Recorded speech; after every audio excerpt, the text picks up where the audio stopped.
ஓகேம்மா. அயோடின் சோதனை. இந்த அயோடின் சோதனை எதுக்காக அப்படின்னா நம்ம சாப்பிட்ற உணவுப் பொருள்ல என்னென்ன சத்துக்கள் இருக்குது?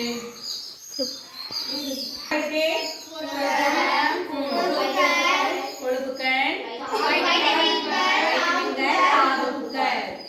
அப்புறம் நீர். சரி, இந்த இதெல்லாம் இருந்தாதான் சரிவீத உணவு. இந்த 6 சத்துக்களுமே சரியான இடத்துல கலந்துருந்தாதான் சரிவீத உணவு. சரி, இப்ப நாம சாப்பிட்ற சாப்பாட்டுல எதுல வந்து மாவுச்சத்து அல்லது கார்போஹைட்ரேட் சத்து இருக்குது அப்படின்னு பாக்குறதுக்கான டெஸ்ட் தான் இது, அந்த சோதனையில இது. ஓகேவா? இப்ப நான் என்ன எடுத்துக்கிறேன் அப்படின்னா கோதுமை மாவு, ரொட்டி, தயிர், வெள்ளை சாதம், பருப்பு, உருளைக்கிழங்கு, வேக வச்ச உருளைக்கிழங்கு எடுத்திருக்கேன். இப்போ எங்கிட்ட இருக்கிறது அயோடின் சொல்யூஷன். இந்த அயோடின் சொல்யூஷனை எல்லாத்துலேயுமே நான் என்ன பண்ணுறேன், கொஞ்சம் கொஞ்சம் ஊற்றுறேன். ஒரு 4 ட்ராப், 2 ட்ராப், 1 ட்ராப் ஊற்றினாலே என்ன ஆகும், கலர் மாறுச்சு, வயலட் கலரில் மாறுச்சுன்னா நம்ம உண்ணக்கூடிய உணவில் வந்து கார்போஹைட்ரேட் சத்து உள்ளது அப்படின்னு தெரிஞ்சுக்கலாம். அதுதான் அயோடின் சோதனைங்கிறது. மார்ச்சா? எவ்வளோ சூப்பராக மாறி இருக்குதுல்ல. ஒரு பொட்டு விட்டாலே போதும். ஓகேவா?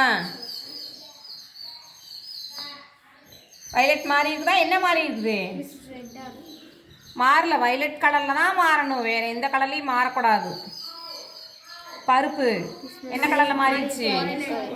வயலட் இல்லை, நல்லா பாரு, பிளாக். இது என்ன கலரு? வயலட் தான், நல்லா பாரு, டார்க் வயலட். இதெல்லாம் ஒரே மாதிரி இருக்குதான்னு பாரு. இருக்கா? இந்த கலர் ஒரே மாதிரி இருக்கா? இது வேற கலர்ல இருக்குதா? இது வேற கலர்ல இருந்திருக்கா?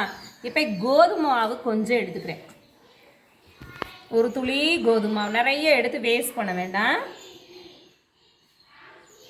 ஓகேவா? எல்லாமே என்ன கலர் மாறிச்சு? Violet colour. அப்போ நம்ம எதெல்லாம் வயலட் கலரில் மாறி இருக்குதோ அதெல்லாம் வந்து என்ன இருக்குது, கார்போஹைட்ரேட் இருக்குதுன்னு தெரிஞ்சுக்கலாம். எதுலையெல்லாம் மாறி இருக்குது? எதுல? சாதத்தெல்லாம் மாறி இருக்குது, நம்ம கார்போஹைட்ரேட் சத்து, மாவு சத்து இருக்குதுன்னு தெரியலாம். கோதுமை மாவுல மாறி இருக்குது. இது வந்து தயிர், மோர்ல, பால்ல எல்லாம் என்ன இருக்குது? என்ன இருக்குது? கொழுப்பு சத்து தானே இருக்குது. இதில் வந்து மாறல, வேற கலர் தான் மாறி இருக்குது. பருப்பில் புரதச்சத்து, புரதத்துக்கு வேற டெஸ்ட், இது கிடையாது. இது பாரு, வேக வச்ச உருளைக்கிழங்கு, ரொட்டியில் ரெண்டுலேயுமே வயலட் கலரில் மாறி இருக்கா? அப்போ இது ரெண்டுலேயுமே என்ன இருக்குது? மாவுச்சத்து அல்லது கார்போஹைட்ரேட் சத்து இருக்குது. ஓகேவா? புரிஞ்சுதா என்ன சொல்றேன்? புரதச்சத்துக்கு கொழுப்புக்கெல்லாம் வேற டெஸ்ட், அதை வச்சு அதில் புரதம் இருக்கா கொழுப்பு இருக்கான்னு கண்டுபிடிச்சிக்கலாம். Okay, thank you.